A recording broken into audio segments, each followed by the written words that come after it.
Are you seeing a conviction that the House will impeach the Vice President, or nakikita niyo ho ba na hindi pa to Actually, sigurado? Ano ang actually for inyong... me, it's immaterial because their minds might have made up. However, there are now, what I've heard, like Congressman Puno, yung grupo niya, ang sinasabi niya, unbelievable yung ganyan kasi convicted na yan at saka nakakulong.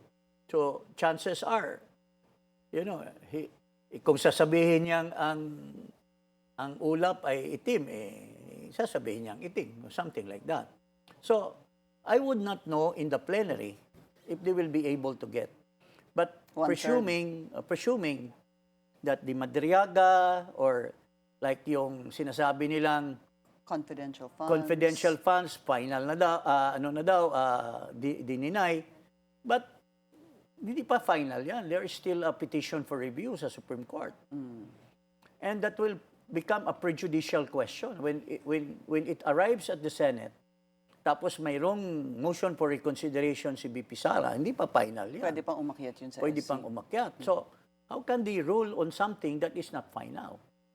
So, tapos itong kay Madriaga, sabi ko, well, it's an exercise in futility if he will be presented.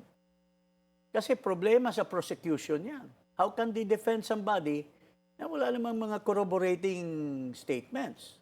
Walang klaro na puro lang mga pictures, puro So lang... you're not worried about that? I'm not worried.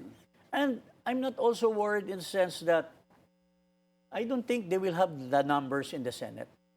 I am very sure that they cannot get 16 votes. So, Sara will be our candidate for 2028 And presidential. you are campaigning for her? Well, as a friend, we will have to help,